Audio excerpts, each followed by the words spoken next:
In this video, we are going to take a look at a few techniques and workflows for texturing and rendering the meat mat sample project. I will be running through this at a quicker pace, so if you're new to Substance Painter, we would love to have you participate in the contest, but I would suggest you first take a look at Substance Academy and a few of our beginner level tutorials before you get started. So here you can see that I have the meat mat sample project loaded here in Substance Painter. So if I come over here to File, you can choose to open a sample, and here I'll just discard this, and let's just choose meat mat, and I'll click open, and this will just reopen that project. And this is the updated meat mat sample project that I want to use for the meat mat contest. Now I want to bring to your attention the version of Substance Painter. Here you see I'm using 2019.3.1. You want to make sure if you're using this sample project that you're using at least 2019.3 or higher, because in those versions we've updated that sample project. And again, this is the one you want to use for the contest. Now, if you are using an older version of Substance Painter, that's perfectly fine. If you check the contest FAQ, there we detail that you can use the FBX, and we provide the link for you to download this meat mat FBX. So with that said, let's just jump in and start with some texturing. So I'm going to jump over here to my Smart Materials, and I'm going to choose a Smart Material. I'm going to use this here called Machine Metal, and I can just drag and drop that here to one of the texture sets. I can also hold down the Control key and then left click, drag and drop, and this places me in an ID mode. So here you can see that I could actually drag and drop this to a specific ID. In my case though, I think I'm just going to apply it straight to the head texture set.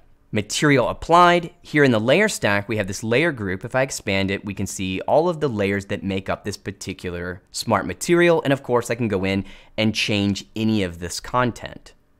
Now what I'd like to do at this stage is paint some additional hard surface detail. So what I'm going to do so we can more clearly see what's happening is just disable this layer group, and I'm going to jump down to this standard layer. This layer was already created in the layer stack for me, so I'm just going to name this detail, and then I can jump over to my brushes. Let's see, let's go to our brushes. I'm going to make sure I'm on this basic hard brush.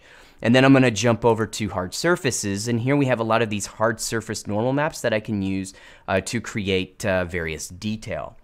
So I'm going to set up my brush. So here I'll just use my context menu, right click, and I'm going to come over to the material, and I just want to work on the normal channel. So a quick shortcut here is to hold down the Alt key, left click on the normal channel to disable all of the other channels. And here I can just simply come in and just apply one of these hard surface maps. So in my case, I want to use this Vent 27, so it's this one here. I can just left click and drag and drop that here.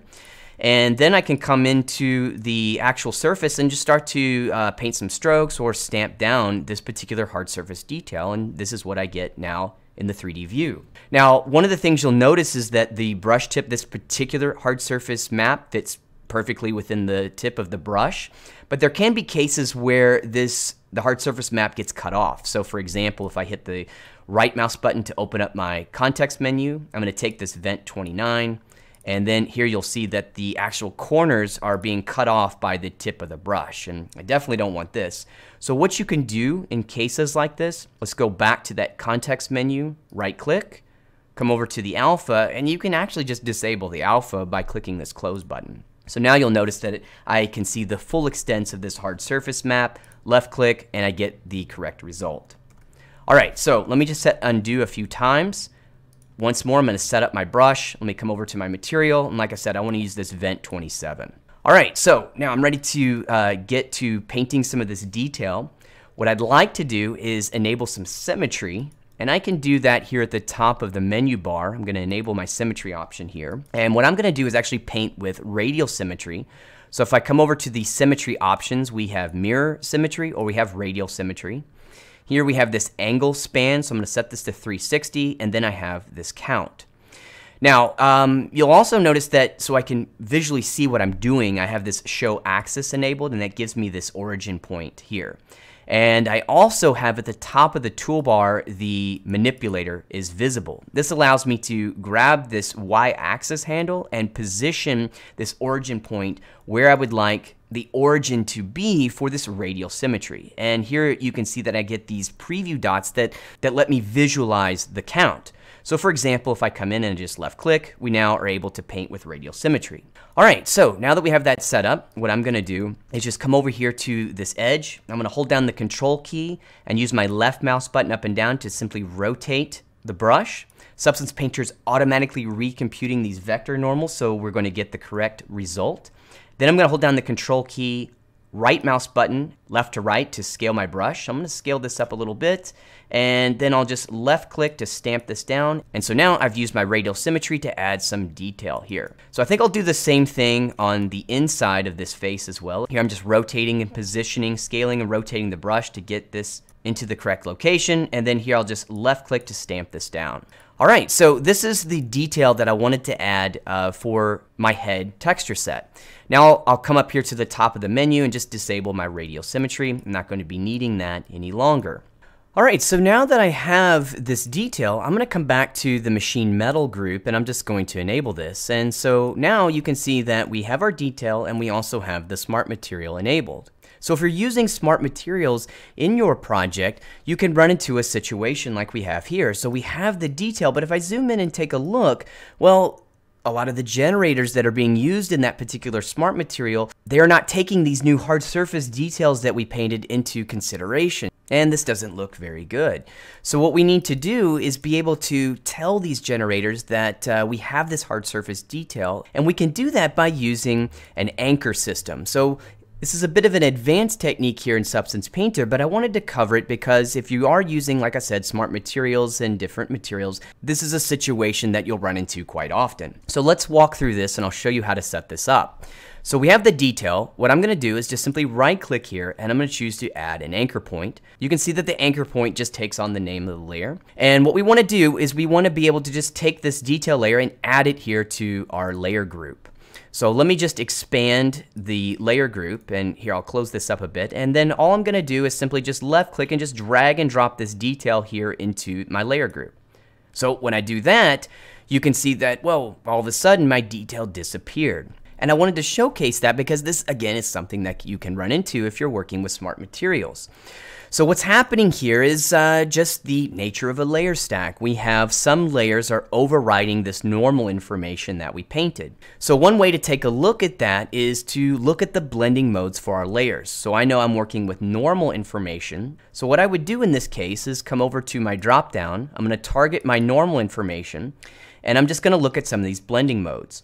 So if you want your normal map, if you want your normal information to combine, you'll see that it'll be using this normal detail blending mode. So as I look up the layer stack, I can see that I have this steel painted worn layer group, and sure enough, the blending mode is just set to normal. It's not going to normal map combine.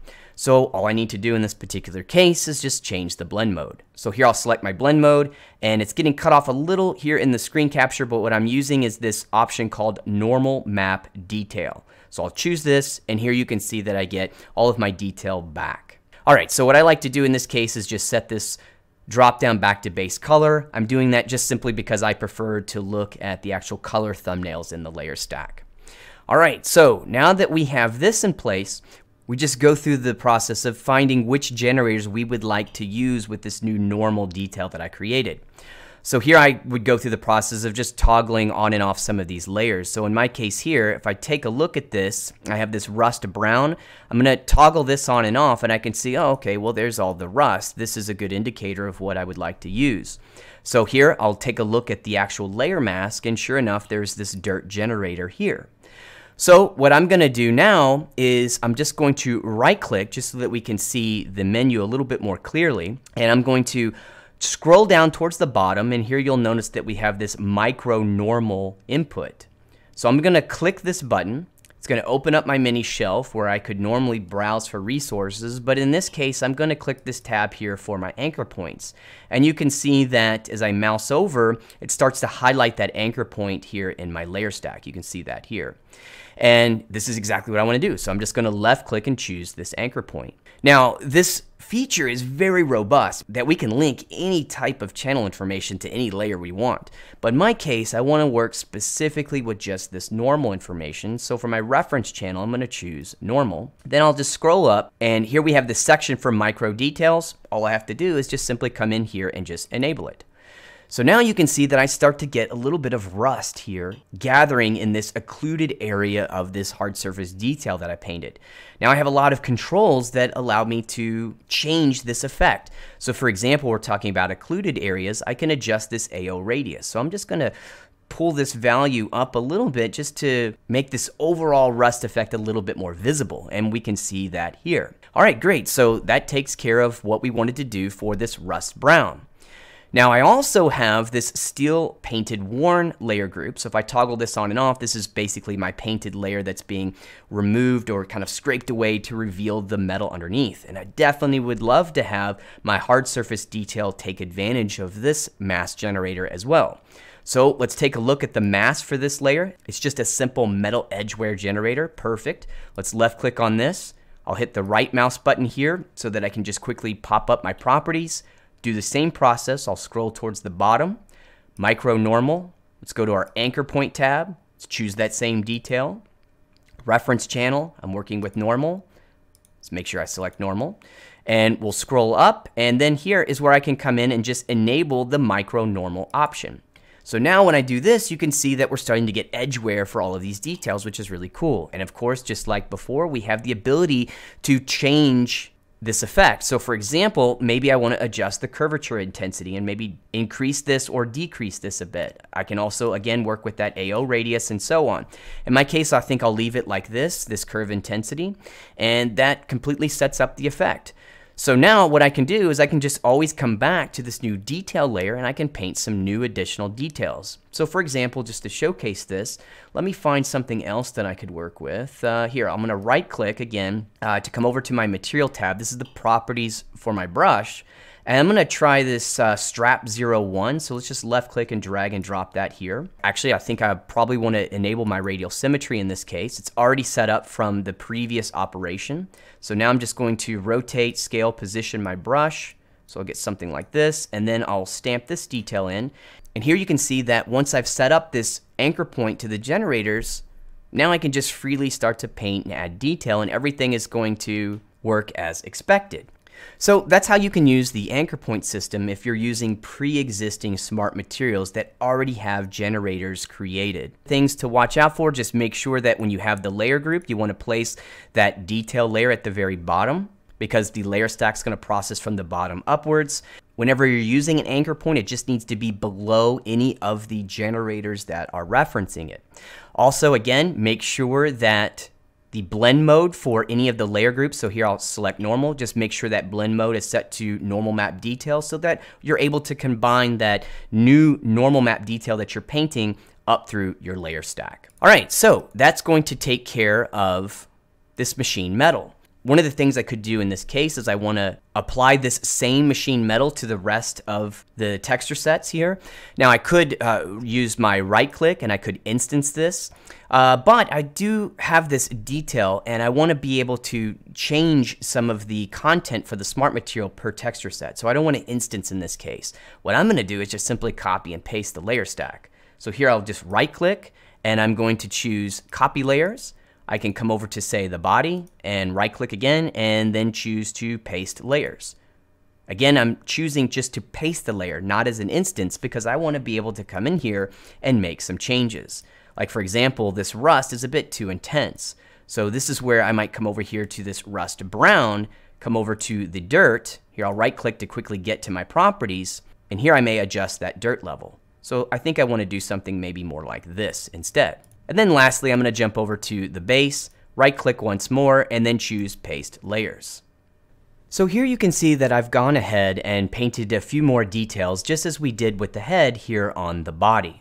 Now I did copy and paste that machine metal, which means that there was a detail layer here already and it had the anchor system already set up. So all I needed to do was just grab my brush, grab a few of these hard surfaces, and then I was able to just come in and just paint some of this detail down, and it was already all set up for me. So now I would also like to show you another technique where we're going to add a few additional channels. So what I'm going to do is come over here to my texture set settings. In this case, I am on the body and I want to come over to the channels. I'm going to click this plus button. Here, let me tear this off and I'll click the plus button and I'm going to choose Ambient Occlusion. So now that I have this Ambient Occlusion channel, I can jump over here to my filters, and I'm going to use this horizon-based ambient occlusion filter. I can just left-click and drag and drop that here to the top of the layer stack. Now, when I take a look at the properties, here I'm just hitting right-click again. For the channel source, I want to set this to my normal, because again, we've been painting this normal detail. So I'm going to choose normal, and then if I play around here with this height depth, notice here that I'm now getting some extra ambient occlusion within these areas of the hard surface detail. Here I'll increase this height depth so you can really see what I'm talking about. Here I'm adjusting this radius, and this just helps give us a little bit more kind of surface shading, a little bit more dimensionality to this hard surface detail we've been painting. So that's a technique that you can use. Let's jump back over to the head texture set. We're going to do the same thing. So here I will open up the texture set settings. I'm going to click the plus button. I'm going to add an ambient occlusion. While I'm here, I'm also going to come in and add an emissive, because I want to work with some emissive maps as well. So just to take us back, let's do the same thing. Let's grab that horizon-based ambient occlusion filter, drag that to our layer stack. We are going to set the channel source to normal. And then here again, I can start to just play around with that height depth to, again, just kind of make these surface details pop a little bit more. All right, so now that we have this in place, what I want to talk about is how I can start to use some emissive properties here. So what I'm going to do is create a new effect. This time I'm going to click this fill layer button. So I'm going to create a new fill layer. And what I'm going to do here in this case is I'm going to add a faceplate. So let me show you how that would work. So first I'm going to set up my material. So I'll right click, we'll come over to the material. I'm going to set my base color here to a dark value. So we'll get something like this. I don't want to use full black, but I am just setting this to a darker value. And for the roughness, let's just bring this down to be pretty smooth so we get a nice glossy look. Now, the next thing I want to do here is I am going to kind of overwrite what we have. So we're seeing a lot of this normal information, and I do want to overwrite that. So a way to do that, I'm just going to come over to my normal channel, and it is set to that normal detail blending mode. But in this case, like I said, I want to overwrite, so I'm going to set this to normal. So that is going to remove all of the detail that I have so far. I'm also going to overwrite my height information in this case. So there's some height information coming through. So you can see that height is also set to linear dodge. Again, combining all the height information through my layer stack. So to overwrite that with this layer, I'm going to set this to normal as well. So now I'm getting this effect. What I'm going to do here, let's just call this faceplate, and I need to mask this. So I'm going to right click and I'm going to create a black mask. With the mask selected, I'm going to choose a paint option, and then I'm going to jump over to my brushes. So let's come over to brushes, and here I'm just going to use the basic hard brush. So I'm going to scale this up so I have a circle that's, kind of right in the middle of where I want this faceplate to be, and then I'm just going to left click to kind of stamp this down. So now you can see what we're getting here is our mask, and this isolates the faceplate material that we just created. So something else I can do, I'm going to jump over here to the layer itself. Let's right click to go to my properties, and I'm going to just scroll down to where I have my height, and I'm going to just push this to a little bit of a negative height. And here, we'll push this down, and what we get, because that brush had a little bit of a soft edge to it, we get a nice little bevel here. Now the next thing I would like to do would be to add some emissive data to this. So here I'm going to create a fill layer on top. This one we'll call emissive. And in this particular case, I just want to work with emissive channel. So I'm going to right click to get to my properties. Here I'm going to scroll up to where I have my materials, all my channels. I'm going to Alt left click just on the emissive channel. And so here we have this black. So let's set this to a value, a color value. I'm going to try something like kind of an orangish yellow, maybe something kind of like this. And you can see that, well, we do have some emissive properties here, but we need to mask this. So I'm just going to right click and I'm going to choose to create a black mask. Now, instead of manually creating this, what I can do is just come to the mask I had below it. I can right click on this and I'm just going to choose copy mask. And then I'll come back to the new mask that I just created for the emissive layer, right click here, and then I can choose to paste into mask. And you can see that that creates the paint effect and it copies the mask for me. So now what I would like to do is I'm going to build up this mask, and I would refer to this as my mask effect stack. So here we have this paint. Let's come over to the add effect, and I'm gonna add a fill here. And for the fill, let's see, let me come over to my procedurals, and I'm gonna find a procedural that I can use here. So I'm just kind of scrolling through to see what I have. And actually, I'm gonna use this waveform. This might be pretty cool.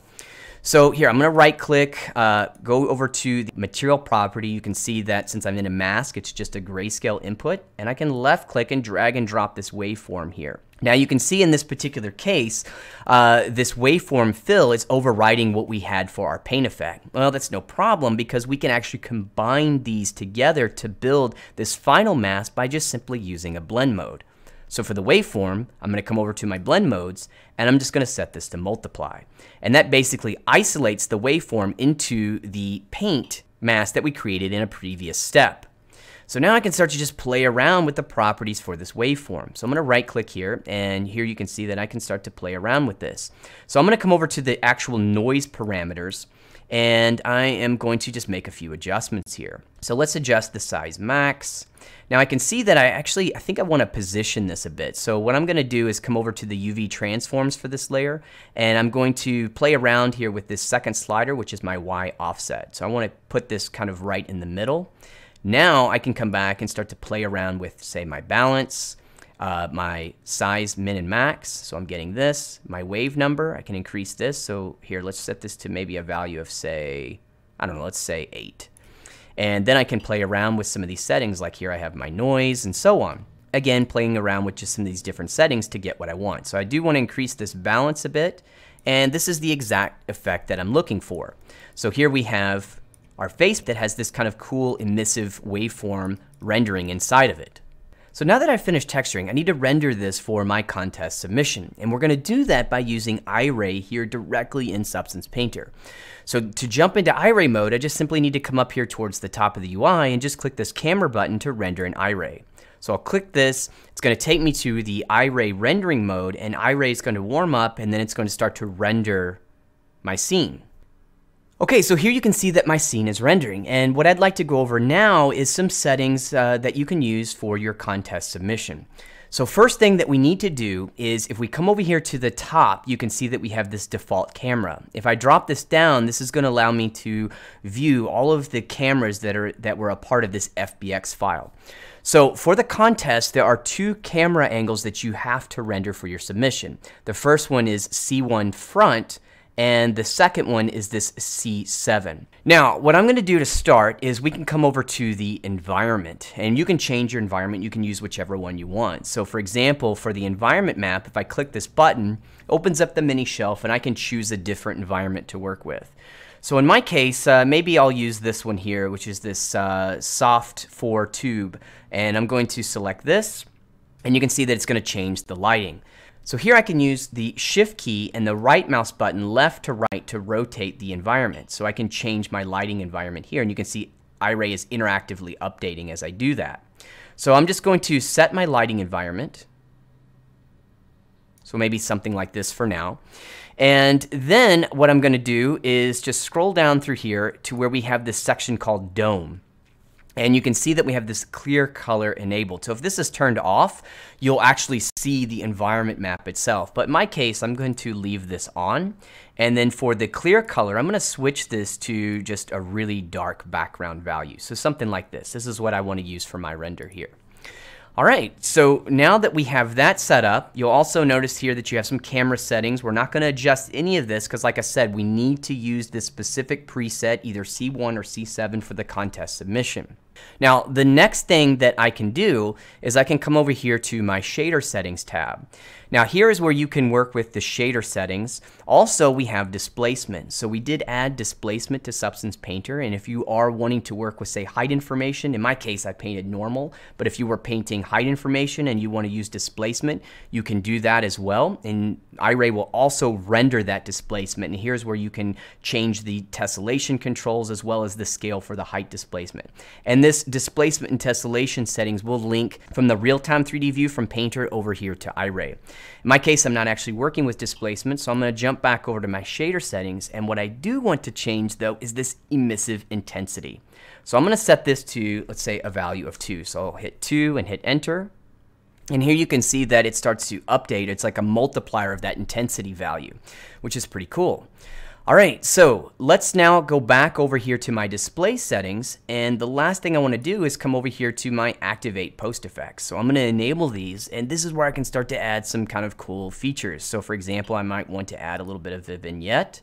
So I'll add a little vignetting here on the side, and then I also want to add some glare, so I'll enable glare. I'll take a look at these controls, and here I'm going to just start to adjust my luminance. And I'm going to decrease the threshold. So as I do that, now we're starting to get some really nice kind of blooming effect here for that waveform.